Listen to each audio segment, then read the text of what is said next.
പ്രിയപ്പെട്ട പ്രേക്ഷകരെ, ഫെബ്രുവരി 28-ന് ആരംഭിച്ച സംഘർഷം ആ സംഘർഷം അയയുന്നു. ലോകം യുദ്ധത്തിനു മുമ്പുണ്ടായിരുന്ന സാഹചര്യത്തിലേക്ക് തിരികെ എത്തുന്നു. അന്താരാഷ്ട്ര വിപണിയിലടക്കം ക്രൂഡ് ഓയിലിന്റെ വില യുദ്ധത്തിനു മുമ്പ് എന്തായിരുന്നോ അതിലേക്ക് മടങ്ങിയെത്തിയിരിക്കുന്നു. ഈ ഒരു സാഹചര്യത്തിൽ പല ലോകരാഷ്ട്രങ്ങളും ഉയർത്തിയ ഇന്ധനവില പിന്നീട് ഗണ്യമായി കുറച്ചിട്ടുണ്ട്. അതുകൊണ്ട് തന്നെ നമ്മുടെ രാജ്യത്തും ഇന്ധനവിലയിൽ കുറവുണ്ടാകുമോ എന്ന ചോദ്യം പ്രസക്തമാണ്. ഈ ഘട്ടത്തിൽ ഈ യുദ്ധം ആരംഭിച്ചതിന് ശേഷം ഉണ്ടായ എണ്ണ പ്രതിസന്ധിയെ ഇന്ത്യ എങ്ങനെയാണ് നേരിട്ടത്? അതുകൊണ്ട് തന്നെ വരും ദിവസങ്ങളിൽ എണ്ണവിലയിൽ ഉൾപ്പെടെ എന്തു മാറ്റമാണ് പ്രതീക്ഷിക്കേണ്ടത് എന്നതാണ് നമ്മൾ പരിശോധിക്കുന്നത്. ഇവിടെ എടുത്തു പറയേണ്ടത്, നമ്മുടെ രാജ്യം ഊർജ്ജ പ്രതിസന്ധി നേരിട്ടത് ഈ സൂചിപ്പിക്കുന്ന പോലെ 2026 ഫെബ്രുവരി 28-ന് പശ്ചിമേഷ്യയിലെ സംഘർഷം ആരംഭിച്ചപ്പോൾ മുതൽ ആയിരുന്നു എന്നതാണ്. അവിടെ ഇന്ത്യ നേരിട്ട വെല്ലുവിളി എന്നത് ഹോർമൂസ് കടലിടുക്ക് അടച്ചു എന്നുള്ളതായിരുന്നു. ഇറാന്റെ ഭാഗത്ത് നിന്ന് ഉണ്ടായ പ്രകോപനങ്ങൾ, അതോടൊപ്പം തന്നെ എണ്ണക്കപ്പലുകളെ കടത്തിവിടില്ല എന്ന നിലപാട്, അതിനിടയിലും നയതന്ത്ര ചർച്ചകളുടെ ഭാഗമായും മറ്റും നിരവധിയായ കപ്പലുകൾ, ഇന്ത്യൻ പതാക ഏന്തിയ കപ്പലുകളും ഇന്ത്യയുടെ കപ്പലുകളും പലപ്പോഴായി ഇന്ത്യൻ തീരത്തേക്ക് എണ്ണയും LPGയും വഹിച്ചുകൊണ്ട് വന്നിരുന്നു എന്നതും വസ്തുതയാണ്. എങ്കിൽ പോലും വലിയ പ്രതിസന്ധി നേരിട്ടു. അതിന് കാരണം എന്നത് ലോകത്ത് എണ്ണക്കടത്ത് നടത്തുന്ന പാതകളിൽ 5-ൽ 1 എണ്ണക്കടത്തും ചരക്ക് കപ്പലുകളും കടന്നു വരുന്നത് ഈ ഹോർമൂസിലൂടെയാണ് എന്നതായിരുന്നു എന്നതുകൊണ്ടാണ് ആ പാതയടച്ചത് വലിയ പ്രതിസന്ധി സൃഷ്ടിച്ചത്. ഒപ്പം ഇന്ത്യയുടെ കണക്കുകളിലേക്ക് വരുമ്പോൾ അസംസ്കൃത എണ്ണയുടെ 90% ഇറക്കുമതി ചെയ്യുന്ന രാജ്യം ആണ് ഇന്ത്യ. അതോടൊപ്പം തന്നെ LPGയുടെ 60% ഇറക്കുമതി ചെയ്യുന്നു. അങ്ങനെയുള്ള രാജ്യത്തിന് ആണ് ഹോർമൂസ് കടലിടുക്ക് വഴിയുള്ള കപ്പൽ ഗതാഗതം നിലച്ചു എന്നത് കടുത്ത പ്രതിസന്ധിയെ നേരിടേണ്ട പശ്ചാത്തലം സൃഷ്ടിച്ചത് എന്നതാണ്. അത് വിപണിയിലുണ്ടാക്കിയ ആഘാതം ഇന്ത്യയിൽ മാത്രമായിരുന്നില്ല. ഈ ഹോർമൂസ് കടലിടുക്ക് അടയ്ക്കുകയും അതോടൊപ്പം തന്നെ ഇറാൻ ഗൾഫ് മേഖലയിലെ സൈനിക താവളങ്ങൾക്ക് നേരെ ആക്രമണം നടത്തുകയും ചെയ്തതോടുകൂടി പ്രധാനപ്പെട്ട എണ്ണ ഉൽപാദക കേന്ദ്രങ്ങൾ എല്ലാം തന്നെ എണ്ണ ഉൽപാദനം നിർത്തിവെക്കുകയും ചെയ്തതോടുകൂടിയാണ് അന്താരാഷ്ട്ര വിപണിയിൽ ക്രൂഡ് ഓയിലിന്റെ വില $120 മുതൽ $140 വരെ ഉയർന്നത്. LPG നിരക്കാകട്ടെ 46% വർദ്ധിച്ചു എന്നുള്ളതാണ്. അതായത് LPGയുടെ നിരക്ക് എന്തായിരുന്നോ അതിന്റെ പകുതിയോളം കൂടി തുക വർദ്ധിച്ചു എന്നതായിരുന്നു അന്താരാഷ്ട്ര വിപണിയിലെ സാഹചര്യം. അതുകൊണ്ട് തന്നെ ഇന്ത്യയെ സംബന്ധിച്ചിടത്തോളം വലിയ പ്രതിസന്ധിയാണ് നേരിട്ടത്. ഈ 14.2 കിലോഗ്രാം വരുന്ന സിലിണ്ടർ, അതാണ് ഗാർഹിക ആവശ്യങ്ങൾക്ക് വേണ്ടി നമ്മുടെയൊക്കെ വീടുകളിൽ ഉപയോഗിക്കുന്ന സിലിണ്ടറിന്റെ തൂക്കം. അങ്ങനെയുള്ള സിലിണ്ടറിന്റെ ഉൽപാദന ചെലവ് മാത്രം ഒരു സിലിണ്ടറിന് 1600 രൂപയ്ക്ക് മുകളിലേക്ക് എത്തി നിന്നു എന്നതായിരുന്നു അപ്പോഴത്തെ സാഹചര്യം. അതായത് ക്രൂഡ് ഓയിൽ വില വർദ്ധിച്ച സാഹചര്യത്തിലും ക്രൂഡ് ഓയിലിന്റെ ലഭ്യതക്കുറവുണ്ടായ സാഹചര്യത്തിലും ഒരു സിലിണ്ടറിന്റെ ഉൽപാദന ചെലവ് 1600 രൂപയ്ക്ക് മുകളിലേക്ക് എത്തി എന്നതായിരുന്നു നമ്മുടെ രാജ്യം നേരിട്ട വെല്ലുവിളി. ആ വെല്ലുവിളി കാലഘട്ടത്തിലും ഈ വിലയിലേക്ക് ഗാർഹിക സിലിണ്ടറുകളുടെ തുക വർദ്ധിച്ചില്ല എന്നത് നമുക്കെല്ലാവർക്കും അറിയാം. അതെന്തുകൊണ്ട് എന്നതാണ് ഇനി നമ്മൾ സൂചിപ്പിക്കുന്നത്. അതായത് 2014-നും 2026-നും ഇടയിൽ നമ്മുടെ രാജ്യത്ത് ഈ പാചകവാതക വിതരണത്തിലുണ്ടായ ഒരു മാറ്റത്തിന്റെ ഡേറ്റയാണ് ഈ സൂചിപ്പിക്കുന്നത്. അവിടെ ഇതാ LPG ഇമ്പോർട്ടന്റ് ടെർമിനൽസ്, അത് 2014-ൽ 11 ആയിരുന്നുവെങ്കിൽ അതിന്റെ ഇരട്ടിയിലേക്ക് 2026-ലെത്തി 22. LPG pipe line network, pipe line വഴിയുള്ള വാതകത്തിന്റെ വിതരണം, അത് 2311 കിലോമീറ്റർ എന്നതായിരുന്നു നമ്മുടെ രാജ്യത്തെ ദൈർഘ്യമെങ്കിൽ അത് പിന്നീട് 6242 കിലോമീറ്ററിലേക്ക് 2026-ൽ മാറി എന്നുള്ളതാണ്. ഒപ്പം LPG ഇറക്കുമതിയുടെ ശേഷി എന്നത് 12 million metric ton per annum എന്നതാണ്. നേരത്തെ 2014-ലെ കണക്ക് എങ്കിൽ 3 ഇരട്ടിയായി 2026-ൽ അത് വർദ്ധിച്ചിട്ടുണ്ട്. 32.3 million metric ton per annum എന്ന നിലയിലേക്കാണ് കണക്കുകൾ മാറിയിട്ടുള്ളത് എന്നതാണ്. അതോടൊപ്പം ഓരോ ദിവസവും ഗാർഹിക ആവശ്യങ്ങൾക്ക് വേണ്ടി വിതരണം ചെയ്യാവുന്ന LPG സിലിണ്ടറുകൾ നിറയ്ക്കുന്ന ശേഷി, LPG സിലിണ്ടറുകൾ ഫിൽ ചെയ്യുന്ന ശേഷി എന്നത് ഒരു ദിവസം 32.7 ലക്ഷം എന്നതായിരുന്നുവെങ്കിൽ ഇപ്പോൾ അത് 62.8 ലക്ഷം എന്ന നിലയിലേക്ക് ഉയർന്നു നിൽക്കുന്നു എന്നതാണ് എടുത്തു പറയേണ്ടത്. മറ്റൊന്ന്, ഈ ക്രൂഡ് ഓയിൽ ഇറക്കുമതി ചെയ്യുന്നത് 27 രാജ്യങ്ങളിൽ നിന്നായിരുന്നുവെങ്കിൽ ഈ പ്രതിസന്ധി ഘട്ടത്തിൽ അത് 41 രാജ്യങ്ങളിലേക്ക് ഉയർത്തി എന്നുള്ളതാണ്.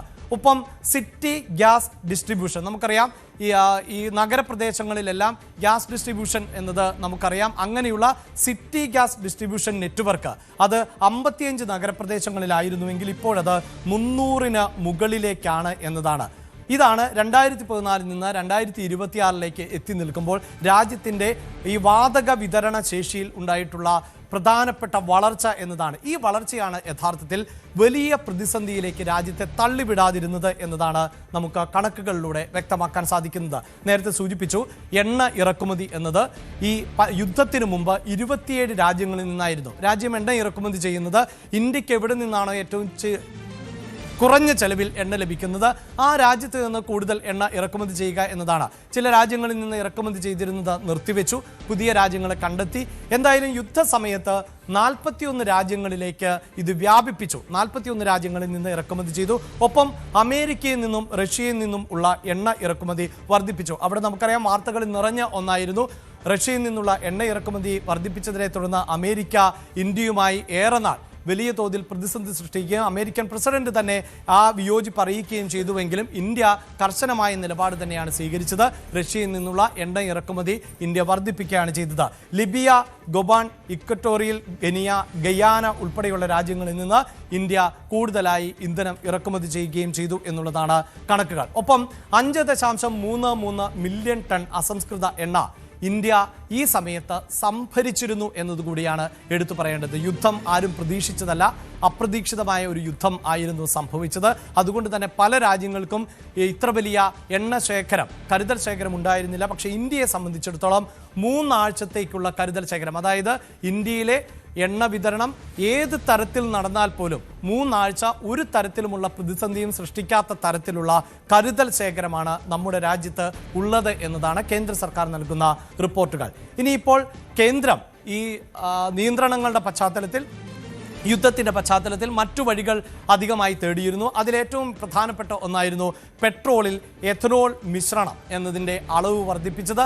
അത് 20%. ഇപ്പോഴും എഥനോൾ കേന്ദ്രീകരിച്ചുകൊണ്ടുള്ള ഇന്ധനം ഉപയോഗിച്ചുകൊണ്ട് കൂടുതൽ വാഹനങ്ങൾ നിരത്തുകളിൽ ഇറക്കുന്നതുമായി ബന്ധപ്പെട്ട പദ്ധതികൾക്ക് കൂടുതൽ ശ്രദ്ധ കേന്ദ്രീകരിക്കുകയാണ്. അതായത് ഇത്തരം ഒരു അടിയന്തര സാഹചര്യം ഉണ്ടായാൽ പോലും ഇന്ത്യക്ക് മറ്റു രാജ്യങ്ങൾ കൂടുതൽ ആശ്രയിക്കേണ്ട ഒരു സാഹചര്യം സൃഷ്ടിക്കാതിരിക്കുന്നതിനാണ് ഇത്തരം മുൻകരുതലുകൾ നമ്മുടെ രാജ്യം കൈക്കൊള്ളുന്നത്. അതോടൊപ്പം ഈ കേന്ദ്രത്തിൻ്റെ തന്നെ പ്രതിരോധ പ്രവർത്തനങ്ങളുടെ ഭാഗമായുള്ള മറ്റു വിശദാംശങ്ങളിലേക്ക് പോകുമ്പോൾ 2026 മാർച്ച് 27 ഫെബ്രുവരി 28-നാണ് യുദ്ധം ആരംഭിച്ചത്.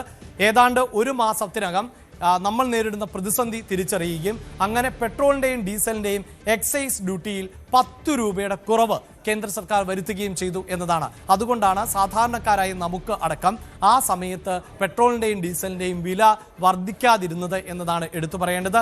അതുകൊണ്ട് കേന്ദ്ര ഖജനാവിനുണ്ടായ നഷ്ടം എന്നത് 1.7 ലക്ഷം കോടി രൂപ ആണ് എന്നതുകൂടിയാണ് സൂചിപ്പിക്കേണ്ടത്.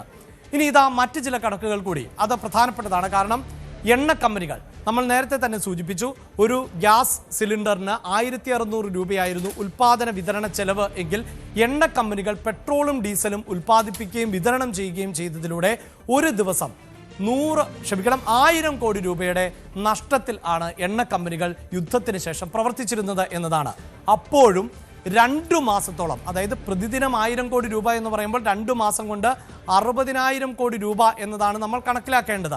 60,000 കോടി രൂപയുടെ നഷ്ടത്തിൽ രാജ്യത്തെ എണ്ണ കമ്പനികൾ പ്രവർത്തിച്ചപ്പോൾ പോലും നമ്മുടെ രാജ്യത്ത് പെട്രോളിൻ്റെയോ ഡീസലിൻ്റെയോ വില കേന്ദ്ര സർക്കാർ വർദ്ധിപ്പിച്ചിരുന്നില്ല.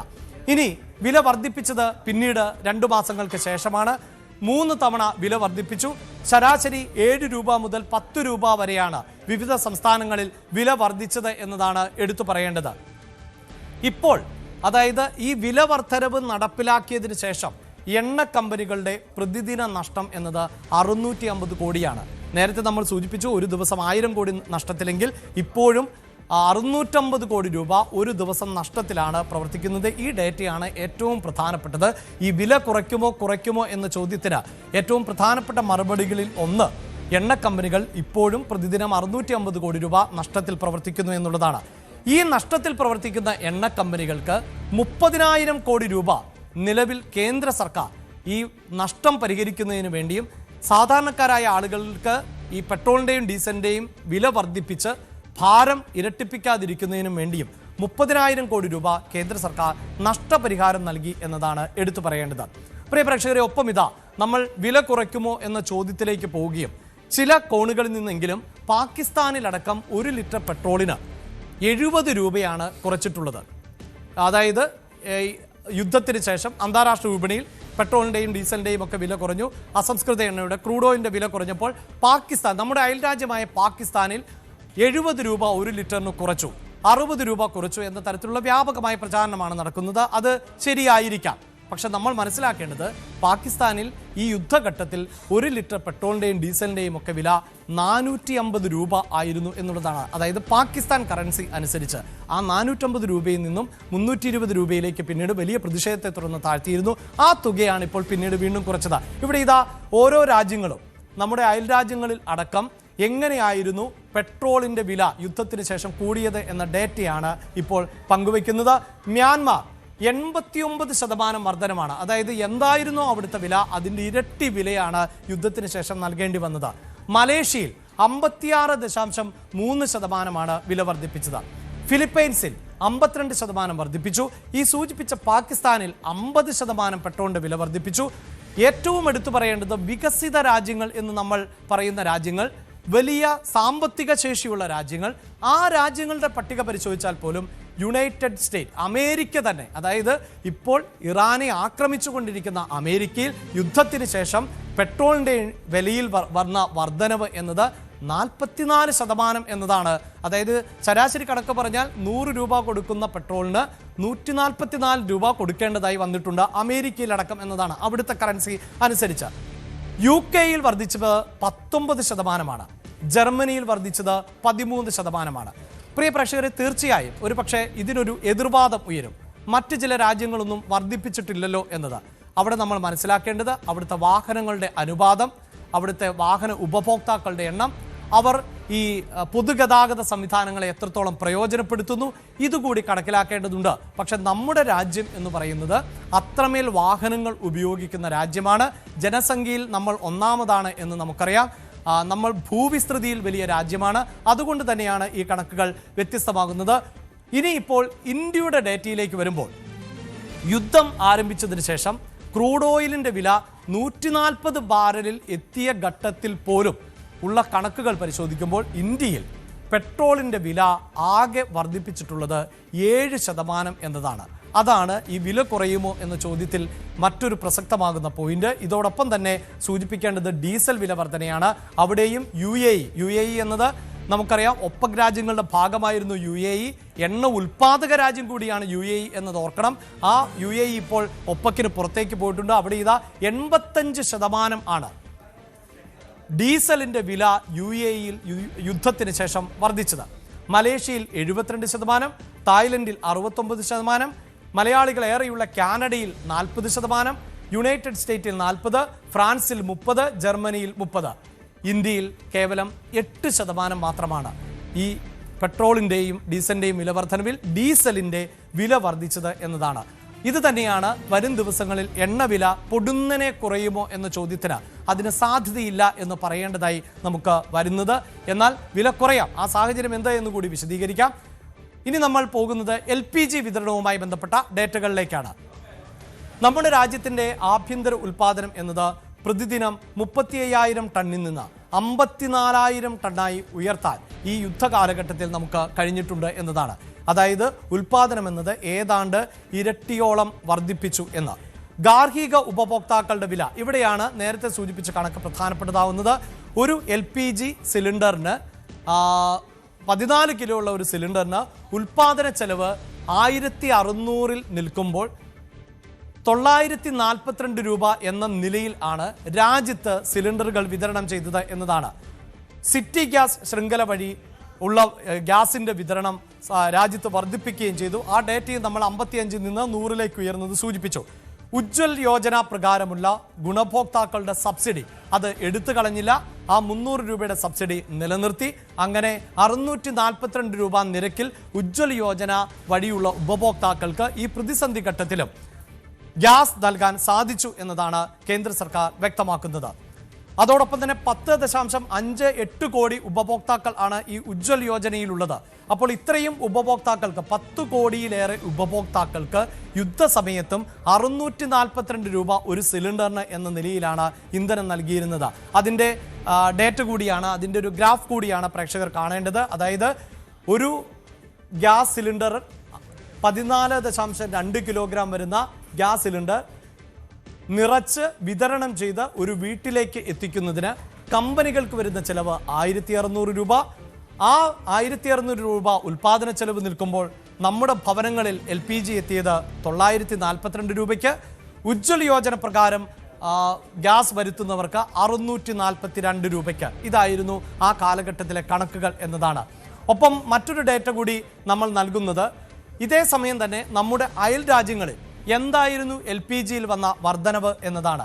ഇന്ത്യയിൽ 642 രൂപയ്ക്കാണ് ഉജ്ജ്വൽ യോജന വഴി ഗ്യാസ് നൽകിയത്. ബംഗ്ലാദേശിൽ 691 രൂപയ്ക്കായിരുന്നു ആ സമയത്ത് ഗ്യാസ് വിതരണം ചെയ്തത്. നേപ്പാളിൽ 1358 രൂപയായിരുന്നു ഗ്യാസിൻ്റെ വില. പാകിസ്ഥാനിൽ അത് 1476 ആയിരുന്നു. ശ്രീലങ്കയിൽ അത് 1619 ആയിരുന്നു. ഈ നിലയിൽ ആണ് നമ്മുടെ അയൽ രാജ്യങ്ങൾ വില വർദ്ധിപ്പിച്ചത് എന്നതുകൂടിയാണ് എടുത്തു പറയേണ്ടത്. ഒപ്പം ഈ വില വർധനവിനെ പിടിച്ചു നിർത്താൻ മറ്റ് ചില മാർഗങ്ങൾ കൂടി കേന്ദ്ര സർക്കാർ സ്വീകരിച്ചിരുന്നു. അത് ബദൽ ഇന്ധനങ്ങൾ ഉപയോഗിക്കാൻ. നമ്മുടെ രാജ്യത്ത് പെട്രോൾ, ഡീസൽ എന്നിവ ആണ് സാധാരണ വാഹനങ്ങളിൽ ഉപയോഗിക്കുന്നത് എങ്കിൽ പാചക ആവശ്യങ്ങൾക്ക്, വ്യാവസായിക ആവശ്യങ്ങൾക്കൊക്കെ ഗ്യാസ് ആണ് ഉപയോഗിക്കുന്നത്. അവിടെ മണ്ണെണ്ണ, ചാണകവറളി, വിറക് എന്നിവയൊക്കെ ഉപയോഗിക്കുന്നതിന് നിയന്ത്രണങ്ങൾ ഉണ്ടായിരുന്നു. കാർബൺ ബഹിർഗമനത്തെ സംബന്ധിച്ചാണ് ആ നിയന്ത്രണങ്ങൾ ഏർപ്പെടുത്തിയത്. എന്നാൽ ഈ പ്രതിസന്ധി ഘട്ടത്തിൽ അത്തരം വിലക്കുകൾ നീക്കുകയും നിയന്ത്രണങ്ങൾ നീക്കുകയും ചെയ്തിരുന്നു. അത് താൽക്കാലികമായ വിലക്ക് നീക്കം ആയിരുന്നു അന്ന് നടത്തിയത്. ഒപ്പം 2026 ജൂൺ 25 ഏതാനും ദിവസങ്ങൾക്ക് മുമ്പ്, അതായത് യുദ്ധത്തിന് ശേഷമുള്ള അവസ്ഥയിലേക്ക് അന്താരാഷ്ട്ര വിപണിയിലെ ക്രൂഡ് ഓയിലിന്റെ വില മാറിയ പശ്ചാത്തലത്തിൽ വാണിജ്യ സിലിണ്ടറുകൾക്ക് മേലുള്ള നിയന്ത്രണം കേന്ദ്ര സർക്കാർ നീക്കി എന്നുള്ളതാണ്. നേരത്തെ വിവിധ സംസ്ഥാനങ്ങൾക്കും തദ്ദേശ ഭരണ സ്ഥാപനങ്ങൾക്കും കേന്ദ്ര സർക്കാർ നിർദ്ദേശം നൽകിയിരുന്നു.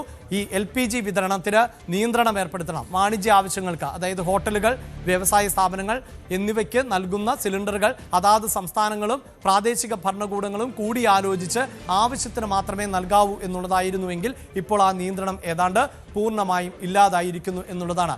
നമ്മുടെ രാജ്യത്തിൻ്റെ സാമ്പത്തിക ഭദ്രതയെ ഈ യുദ്ധം ഒരു തരത്തിലും ബാധിച്ചിട്ടില്ല എന്നാണ് കേന്ദ്ര സർക്കാർ വ്യക്തമാക്കുന്നത്. ഇപ്പോഴും നമ്മുടെ വിദേശ നാണ്യ ശേഖരം $728 ബില്യൺ എന്നതിൽ നിലനിൽക്കുന്നു. അതായത് വിദേശ നാണ്യ ശേഖരം നമുക്ക് ചെലവഴിക്കേണ്ടതായി വന്നിട്ടില്ല ഈ യുദ്ധ കാലഘട്ടത്തിൽ എന്ന്. ഒപ്പം നമ്മുടെ സാമ്പത്തിക വളർച്ച 7.6%. ഒരുപക്ഷെ അന്താരാഷ്ട്ര ഏജൻസികളൊക്കെ കണക്കുകൾ സൂചിപ്പിച്ചിരുന്നത് ഇന്ത്യയുടെ സാമ്പത്തിക വളർച്ചയിൽ ഗണ്യമായ കുറവുണ്ടാകുമെന്നാണ്. ലോകരാഷ്ട്രങ്ങളിൽ പലതിൻ്റെയും GDP കുത്തനെ ഇടിഞ്ഞ പശ്ചാത്തലം കൂടിയുണ്ട്. അപ്പോഴും ഇന്ത്യയുടെ വളർച്ച 7.6% നിലനിൽക്കുന്നു എന്നതാണ്. ഇനി ഇതാ മറ്റു ചില കാര്യങ്ങൾ കൂടി സൂചിപ്പിക്കേണ്ടതുണ്ട്. ഒരുപക്ഷെ യുദ്ധം തുടർന്നാൽ നമ്മുടെ രാജ്യത്തെ ജനങ്ങൾക്ക് വലിയ ബുദ്ധിമുട്ടുകൾ നേരിടേണ്ടി വന്നേക്കാം. പ്രത്യേകിച്ച് പെട്രോളിൻ്റെയും ഡീസലിൻ്റെയും ഒക്കെ വില നേരത്തെ സൂചിപ്പിച്ചതുപോലെ ശരാശരി 100 രൂപയാണെങ്കിൽ അത് 150 മുകളിലേക്ക് ഉയരുമോ എന്ന് ആശങ്കപ്പെട്ടിരുന്നു. അതിവിദഗ്ധരായ സാമ്പത്തിക നിരീക്ഷകർ അടക്കം കുറഞ്ഞത് 125 രൂപയെങ്കിലും കേരളത്തിൽ പെട്രോളിനും ഡീസലിനും നൽകേണ്ടി വരുമെന്നും നിരീക്ഷിച്ചിരുന്നു. പക്ഷേ അതിലേക്ക് കാര്യങ്ങൾ എത്തിയില്ല എന്നതാണ്. മറ്റൊന്ന്, പല രാജ്യങ്ങളും റേഷനിങ് സമ്പ്രദായം ഏർപ്പെടുത്തിയിരുന്നു. അത് ഭക്ഷ്യവസ്തുക്കളിൽ മാത്രമല്ല, ഇന്ധന ലഭ്യതയെ, അതായത് ഒരു പെട്രോൾ അടിക്കാൻ നമ്മളൊരു വാഹനവുമായി ഒരു പമ്പിൽ ചെന്നാൽ 1 ലിറ്റർ പെട്രോൾ അല്ലെങ്കിൽ 2 ലിറ്റർ പെട്രോൾ, അങ്ങനെയുള്ള നിയന്ത്രണങ്ങൾ പല രാജ്യങ്ങളിലും ഏർപ്പെടുത്തിയിരുന്നു. റേഷനിങ് എന്ന് പറയാം. അത്തരം റേഷനിങ് നമ്മുടെ രാജ്യത്ത് ഏർപ്പെടുത്തിയിരുന്നില്ല. വ്യാവസായിക ആവശ്യങ്ങൾക്ക് വേണ്ടിയുള്ള ഇന്ധനത്തിന് മാത്രമാണ് നിയന്ത്രണം ഏർപ്പെടുത്തിയത്. നമ്മൾ ഈ കാലയളവിലൊക്കെ യഥേഷ്ടം പെട്രോൾ പമ്പുകളിൽ പോയി പെട്രോൾ അടിച്ചിരുന്നു. ഒരു ബുദ്ധിമുട്ടും നേരിട്ടില്ല എന്നതാണ്. അതാണ് ഇന്ധന അളവിന് നിയന്ത്രണം ഉണ്ടായില്ല എന്നത്. ഒപ്പം പ്രവൃത്തി ദിനങ്ങൾ, പല രാജ്യങ്ങളും അവരുടെ രാജ്യങ്ങളിലെ പ്രവൃത്തി ദിനങ്ങൾ വെട്ടിച്ചുരുക്കി. അതായത് സർക്കാർ ഓഫീസുകളുടെയും സ്വകാര്യ സ്ഥാപനങ്ങളുടെയും പ്രവൃത്തി ദിനങ്ങൾ വെട്ടിച്ചുരുക്കിയിരുന്നു. എന്നാൽ നമ്മുടെ രാജ്യത്ത് ഈ യുദ്ധ സമയത്ത് പ്രവൃത്തി ദിനങ്ങൾ വെട്ടിക്കുറച്ചില്ല. പല രാജ്യങ്ങളും വർക്ക് ഫ്രം ഹോം എന്ന കൾച്ചറിലേക്ക് തിരികെ പോയി. അത് കോവിഡ് സമയത്താണ് നമ്മൾ അങ്ങനെ ഒരു ഫോർമാറ്റ് അധികമായും കേട്ടിട്ടുള്ളത്. നമ്മുടെ ജോലികൾ വീടുകളിൽ ഇരുന്ന് ചെയ്യുക എന്നത്. അങ്ങനെ ഒരു കർശനമായ വർക്ക് ഫ്രം ഹോം എന്ന നിർദ്ദേശം കേന്ദ്ര സർക്കാർ ഈ യുദ്ധ സമയത്ത് ഒരു കമ്പനികൾക്കും നൽകിയില്ല. സ്വയം അങ്ങനെ താല്പര്യമുണ്ടെങ്കിൽ അത് ചെയ്യൂ എന്ന നിയന്ത്രണ നിർദ്ദേശമായിരുന്നു പ്രധാനമന്ത്രി നരേന്ദ്രമോദി മുന്നോട്ട് വെച്ചത്. അത് പ്രകാരം പല കമ്പനികളും അത്തരത്തിൽ നിയന്ത്രണങ്ങൾ ഏർപ്പെടുത്തിയിരുന്നു. വിദേശ നാണ്യത്തിന്റെ ശേഖരം ഇല്ലാതാക്കരുത്, നമ്മുടെ കയ്യിൽ വിദേശ നാണ്യം ഉണ്ടെങ്കിൽ അത് വിറ്റഴിക്കരുത്, സ്വർണം അമിതമായി വാങ്ങരുത്, പരമാവധി കഴിയുന്നത്ര പൊതുഗതാഗതം പ്രയോജനപ്പെടുത്തണം, ആരെങ്കിലുമൊക്കെ ജോലിക്ക് പോകുന്നവരുണ്ടെങ്കിൽ അവർ ഒരേ വാഹനത്തിൽ കൂടുതൽ ആളുകൾ കൂട്ടമായി യാത്ര ചെയ്യണം, ഇങ്ങനെയൊക്കെയുള്ള നിർദ്ദേശങ്ങൾ നൽകിയെങ്കിലും ഈ സൂചിപ്പിക്കുന്നത് പോലെ ഒരു വാഹനത്തിന് ആളുകളുടെ എണ്ണം മോണിറ്റർ ചെയ്യുകയോ ഇന്ധനം നിറയ്ക്കുന്നതിന് ലിമിറ്റ് ഏർപ്പെടുത്തുകയോ ഒന്നും ചെയ്തിരുന്നില്ല. അതോടൊപ്പം തന്നെ വിദ്യാലയങ്ങൾ, പല രാജ്യങ്ങളും യുദ്ധത്തിൻ്റെ പ്രതിസന്ധി ഘട്ടത്തിൽ വിദ്യാലയങ്ങൾ അടച്ചിരുന്നു. അത് സൂചിപ്പിക്കുന്ന പോലെ ഈ ആക്രമണ സാധ്യത ഭയന്നല്ല, അത്തരം രാജ്യങ്ങൾ അങ്ങനെയാണ് വിദ്യാഭ്യാസ സ്ഥാപനങ്ങൾക്ക് അവധി കൊടുത്തതെങ്കിൽ മറ്റു ചില രാജ്യങ്ങൾ ഈ ചിലവ് താങ്ങാൻ പറ്റാത്തതിൻ്റെ അടിസ്ഥാനത്തിൽ ആയിരുന്നു വിദ്യാഭ്യാസ സ്ഥാപനങ്ങൾക്ക് അവധി നൽകിയത്. ഇങ്ങനെയുള്ള ഒരു പ്രതിസന്ധി ഘട്ടങ്ങളിലൂടെയും ഇന്ത്യയിലെ ജനങ്ങൾ കടന്നുപോയിരുന്നില്ല എന്നതാണ് ഓർമ്മിപ്പിക്കേണ്ടത്. ഇനിയിപ്പോഴിതാ ക്രൂഡ് ഓയിലിൻ്റെ വില നേരത്തെ സൂചിപ്പിച്ചതുപോലെ ഫെബ്രുവരി 28 മുമ്പ് എന്തായിരുന്നു വിപണിയിലെ സാഹചര്യം? $70 വരെയൊക്കെ ആയിരുന്നു ആ സമയത്ത് അന്താരാഷ്ട്ര വിപണിയിലെ ക്രൂഡ് ഓയിൽ വില. ഇപ്പോഴിതാ അതേ നിരക്കിലേക്ക് ബാരലിന് $70 എന്ന നിലയിലേക്ക് എത്തിയിരിക്കുന്നു. ഇത് ഫെബ്രുവരി മുതലുള്ള കണക്കുകൾ പരിശോധിച്ചാൽ, ഫെബ്രുവരി 28 ശേഷമുള്ള കണക്കുകൾ പരിശോധിച്ചാൽ ഇപ്പോൾ ഈ 4 മാസത്തെ ഏറ്റവും താഴ്ന്ന നിരക്കിൽ കൂടിയാണ് ഇപ്പോഴത്തെ ക്രൂഡ് ഓയിലിൻ്റെ വില മുന്നോട്ട് പോകുന്നത് എന്നതാണ് മനസ്സിലാക്കേണ്ടത്. ഇനി ഏറ്റവും പ്രസക്തമാകുന്ന ചോദ്യം ഈ ഡീസൽ പെട്രോൾ വില കുറയുമോ എന്നതാണ്. അവിടെയാണ് യുദ്ധകാലഘട്ടത്തിൽ ഇന്ത്യയിലെ ജനങ്ങൾക്ക് അമിത ഭാരം അടിച്ചേൽപ്പിക്കാത്തത് കൊണ്ട് തന്നെ സർക്കാർ സംവിധാനങ്ങൾക്ക് കോടിക്കണക്കിന് രൂപ ഖജനാവിൽ നിന്ന് ചെലവാക്കേണ്ടതായി വന്നു. അത് സാധാരണക്കാരായ ആളുകൾക്കൊന്നും നേരിട്ട് ബോധ്യപ്പെടുന്ന ഒന്നല്ല. ആ ഡേറ്റകൾ ആണ് പങ്കുവച്ചത്. ഒപ്പം ഇതാ ഈ എണ്ണയുടെ വില കുറഞ്ഞു എന്നത് വസ്തുതയായി നിലനിൽക്കുമ്പോൾ ഈ കുറഞ്ഞ വിലയ്ക്ക് ഇപ്പോൾ എണ്ണക്കമ്പനികൾ വിറ്റുകൊണ്ടിരിക്കുന്ന ഇന്ധനം അത് ഇന്ത്യയിലേക്ക് എത്തേണ്ടതുണ്ട്. അതിന് ഒരു കാലതാമസമുണ്ട്. ഇന്ത്യയിൽ എത്തിക്കഴിഞ്ഞാൽ അത് പ്രോസസ്സ് ചെയ്ത് വിപണിയിലേക്ക് എത്താൻ വീണ്ടും കാലതാമസമുണ്ട്. ആ സമയത്ത് മാത്രമാണ് ഇന്ധന വിലയിൽ വലിയ കുറവുണ്ടാകുമോ എന്നതിന് കൃത്യമായൊരു ഉത്തരം നൽകാൻ സാധിക്കുകയുള്ളൂ. അപ്പോഴും എണ്ണ കമ്പനികളുടെ നഷ്ടം 650 കോടി രൂപ പ്രതിദിനം അത് നികത്തണം. ഒപ്പം ഈ സൂചിപ്പിക്കുന്ന പോലെ നേരത്തെ നമ്മൾ സൂചിപ്പിച്ചു 10 രൂപ വരെ എക്സൈസ് ഡ്യൂട്ടി സർക്കാർ പിൻവലിച്ചു എന്നത്. ആ എക്സൈസ് ഡ്യൂട്ടി തിരികെ കൊണ്ടുവന്നാൽ ഇപ്പോൾ തന്നെ പെട്രോളിന് നമ്മൾ കൊടുക്കുന്ന വിലയേക്കാൾ 10 രൂപ നൽകേണ്ടതായി വരും. അപ്പോൾ ആ നികുതി വീണ്ടും ഏർപ്പെടുത്തുകയാണെങ്കിൽ സ്വാഭാവികമായും വളരെ പെട്ടെന്ന് നമ്മുടെ പെട്രോളിൻ്റെയും ഡീസലിൻ്റെയും വില കുറയുമെന്ന് പ്രതീക്ഷിക്കാൻ പറ്റില്ല. മറ്റൊന്ന്, റിഫൈനറികൾക്കുണ്ടാകുന്ന ചിലവ്. ഈ യുദ്ധത്തിന് ശേഷം ഉൽപ്പാദന ചെലവിൽ ഗണ്യമായ മാറ്റം ഉണ്ടായിട്ടുണ്ട്. തൊഴിലാളികളുടെ വരുമാനങ്ങളിൽ അടക്കം മാറ്റം വരുത്തേണ്ടതായി വന്നിട്ടുണ്ട്. പ്രോസസ്സിംഗ് ചാർജ് വർദ്ധിച്ചിട്ടുണ്ട്. അങ്ങനെയൊക്കെയുള്ള സാഹചര്യത്തിൽ അതുകൂടി കണക്കിലാക്കിക്കൊണ്ടായിരിക്കും രാജ്യത്ത് വരും ദിവസങ്ങളിൽ പെട്രോളിൻ്റെയും ഡീസലിൻ്റെയും വില കുറയുമോ എന്നതിൽ വ്യക്തത കൈവരികയുള്ളൂ.